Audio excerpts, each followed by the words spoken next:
పాలకొల్లు నియోజకవర్గంలో పేదలకు వైద్య సహాయంగా ముఖ్యమంత్రి సహాయ నిధి 8.20 లక్షల చెక్కులను మంత్రి నిమ్మల రామానాయుడు అందజేశారు. నాడు జగన్ ప్రభుత్వం 5 ఏళ్లలో కక్షలు, వేధింపులు, కేసులతో పేద వర్గాలకు వైద్యాన్ని దూరం చేస్తే నేడు చంద్రబాబు మానవత్వంతో వైద్య సాయం అందిస్తున్నారు.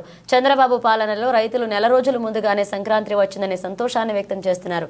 రైతులు ధాన్యానికి వచ్చిన మిల్లర్లకు అమ్ముకునే వెసులుబాటుతో పాటు 24 గంటల్లో బ్యాంకు ఖాతాల్లో డబ్బు జమ అవుతుందని, జగన్ రైతులకు చెల్లించాల్సిన 1,674 కోట్ల ధాన్యం కొనుగోలు బకాయిలను ఎగ్గొడితే చంద్రబాబు ప్రభుత్వం చెల్లించింది. రైతులు వ్యవసాయానికి గాలికి వదిలేసి ధాన్యం సేకరించి సివిల్ సప్లై కార్పొరేషన్ సైతం తాకట్టు పెట్టిన రైతులు ద్రోహి జగన్. రైతులను దగా మోసం, అబద్దాలాడిన జగన్. వైసీపీ నాయకులకు రైతులు వ్యవసాయం గురించి మాట్లాడే అర్హత లేదని మంత్రి మండిపడ్డారు.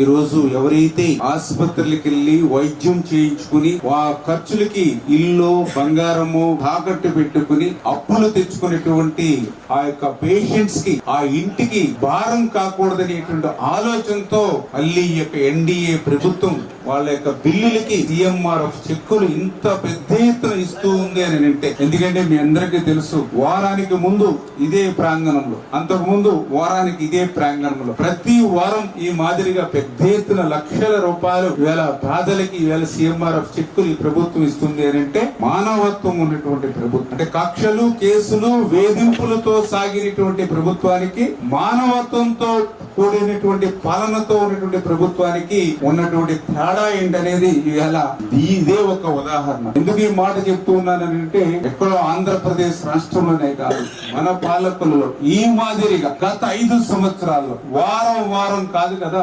సంవత్సరానికి ఒక్కసారి కూడా ఈ మాదిరిగా సిఎంఆర్ఎఫ్ ఇచ్చినటువంటి పాపాన పోల పేదలకు కూడా సాయం చేయాలనే ఆలోచన గత ప్రభుత్వానికి లేనిటువంటి పరిస్థితి. అంటే ఆ రకమైనటువంటి స్థితికి సంపద అనేది లేకుండా చేశారు. ఎందుకంటే గత 5 సంవత్సరాల్లో పరిశ్రమలు లేవు, పారిశ్రామికవేత్తలు లేరు, మరి ప్రాజెక్టుల నిర్మాణం లేదు, రాజధాని నిర్మాణం లేదు, విద్య లేదు, ఉద్యోగం లేదు, ఉపాధి లేదు, అన్ని రంగాలు మరి కూలపడిపోయినటువంటి పరిస్థితుల్లో మరి సంపద అనేది లేనిటువంటి స్థితిలో మళ్ళీ ఈ ప్రజా ప్రభుత్వం, మళ్ళీ తెలుగుదేశం, జనసేన, బీజేపీ, అటు చంద్రబాబు నాయుడు గారు, ఇటు పవన్ కళ్యాణ్ గారు, వీరిద్దరికి తోడుగా నరేంద్ర మోడీ గారు, వీరి పాలనతో మళ్ళీ ఇప్పుడిప్పుడే ఆర్థిక పరిస్థితి సహకరించకపోయినా కూడా మీకు ఇంత పెద్ద ఎత్తున సహకారం అందిస్తున్నామని అంటే ఈ ప్రభుత్వం మేలు మనం జీవితంలో మరవకూడదని చెప్పి మీ ద్వారా అందరికి కూడా తెలియజేసుకుంటున్నాం.